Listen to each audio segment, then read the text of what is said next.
Hello, I'm Hadassah, and welcome to For Your Glory, or welcome back. It's such a pleasure to have you join me on this edition of For Your Glory, where we lift up the name of the Most High God, and whatever is said and done here it's for the glory of the only true, wise, living God, the King of Kings and the Lord of Lords.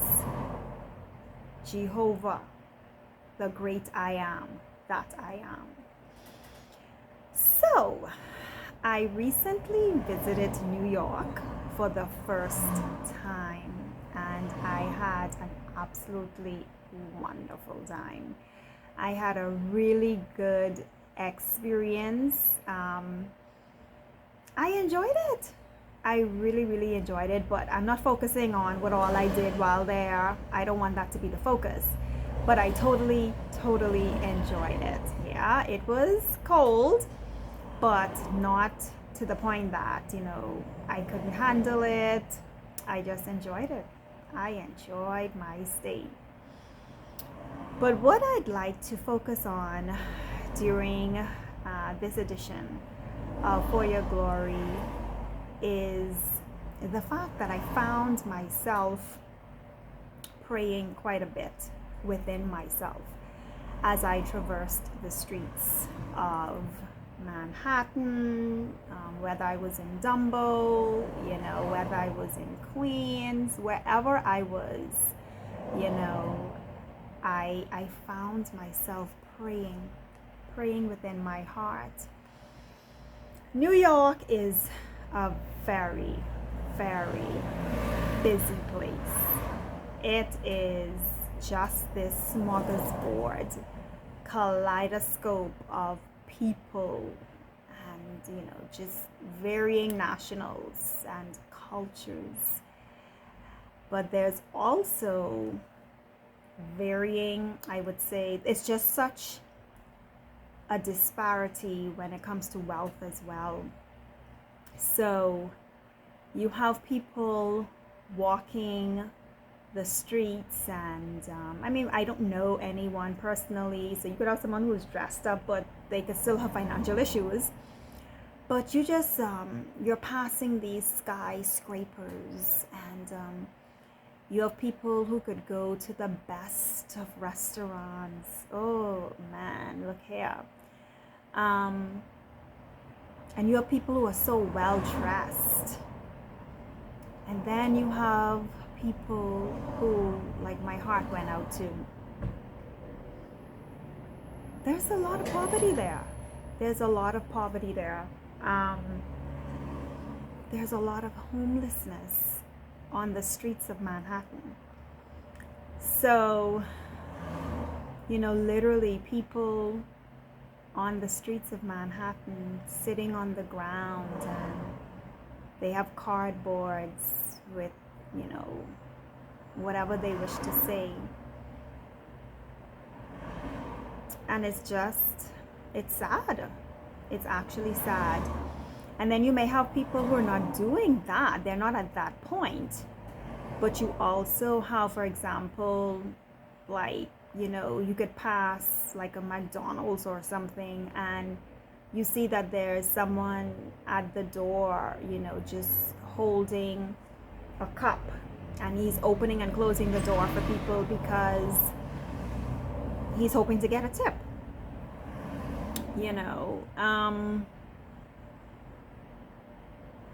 I found myself praying. Of course, you can't give to everyone.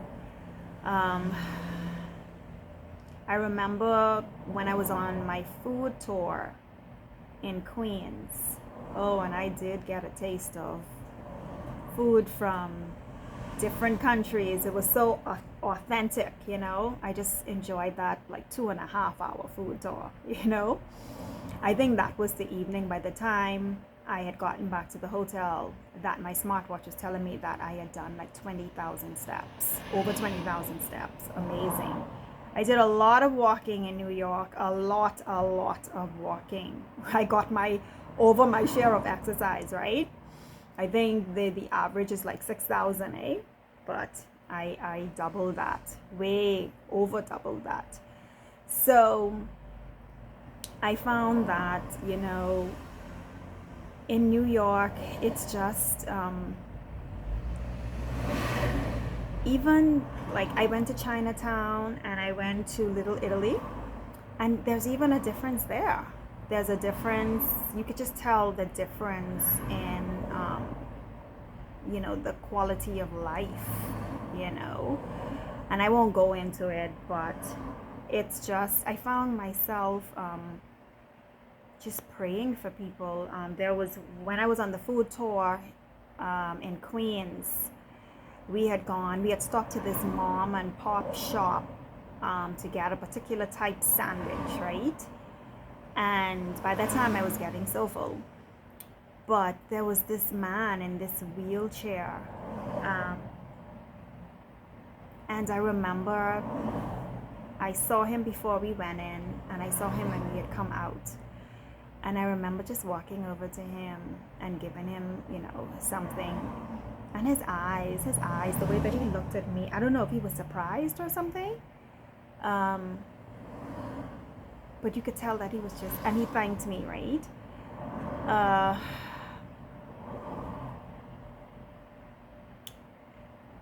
People are hurting, people are hurting. But the text that I would like to use is 1 Thessalonians 5 verse 17, which says, pray without ceasing. So wherever we are, we ought to pray. In fact, there's a text that says men ought to pray and not faint. And that text, I wrote it down, is Luke chapter 18 verse 1. Men ought to pray and not faint.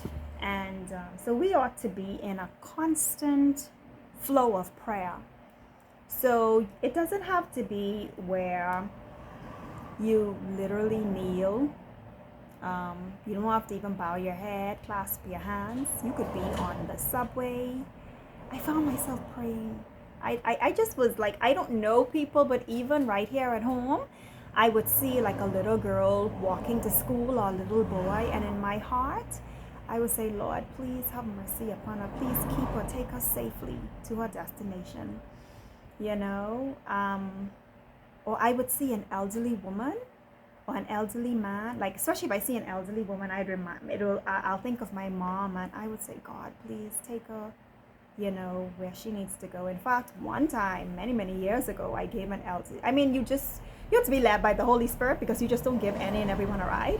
But years ago, I gave an elderly woman a ride. Oh, and she was so thankful, But that's a whole different story. Let me just stick to praying without ceasing, and I just want to encourage you to be prayerful. I was very prayerful on the streets of New York. I found myself just praying for people, and we don't know what people are going through. Someone may not even be homeless. Someone may not have a cup in his or her hand, requiring you to give them any type of, soliciting funds from you. But someone could be a server in a restaurant, and the person could be very delightful, but the person could be going through, and you just don't know. And so even if you're in a meeting at work, or if you're on the line at the, a utility company, or I just find myself looking at people and just praying. And you know what? When you're led of the Lord to pray for someone, just pray, because you may be the only person praying for that individual, or you don't know what that prayer means. That person may not know you're praying for them, but that prayer could make a difference. That prayer can make a difference in that very moment. So I just wanted to share that it's so important to remain prayerful. Praying without ceasing. We cannot pray literally 24 hours a day, but we ought to be prayerful. We ought to be in that mode of prayer. And however God leads you to pray, and whomever God leads you to pray for, do so. Do so, because people need the Lord, And of course, where we can help people, we ought to be the church, beyond borders. We ought to be the church beyond the four walls. And of course, I only shared with the man just as an example, because I'm talking about New York. But wherever we could help really people, and I'm sure you help as I do help and never say anything. And I'm not just talking about people on the streets. Of course, you just have people who need help anyhow, and you assist them and you don't say anything. And the Bible tells us, okay, about not, proclaiming what you do, and the God who see it in secret will reward you openly. And of course, whenever you help, you do it to the honor and glory of God and not for any type of reward or anything in return, okay? Because we could never pay God back, all right? Never, ever pay him back, all right? He owns the cattle on 1,000 hills and the hills themselves, all right? But I just want to encourage you to pray, to be prayerful. As I'm driving, I see people and I pray. I could be stationary somewhere, sitting somewhere, and I pray.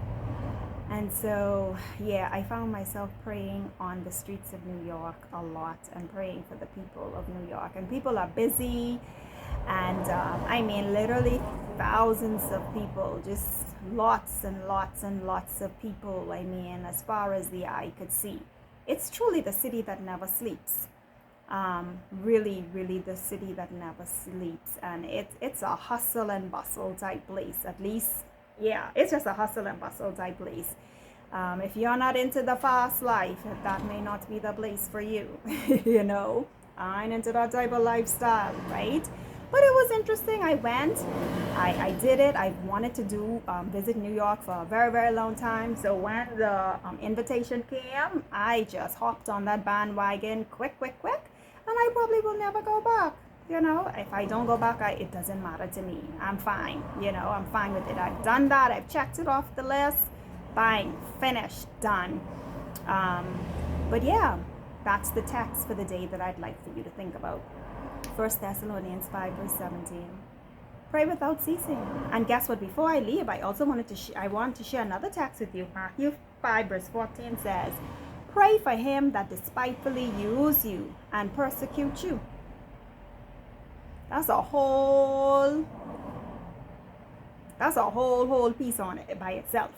All right, because that's not the easiest thing to do, right? But with Christ, he could help you to pray for those that despitefully use you and persecute you. That's a whole different story, but there's power in the blood and God is able to help us. But I'm just saying that, God requires us to pray. Those of us who are believers and who have a personal relationship with him, it's not just about what we want. It's about others. And so that's it for today. Thank you so much for joining me. Once again, I'm Hadassah. And remember 1 Thessalonians 5 verse 17. Pray without ceasing. Very short text. 3 words. Pray without ceasing. Remain prayerful. God bless you.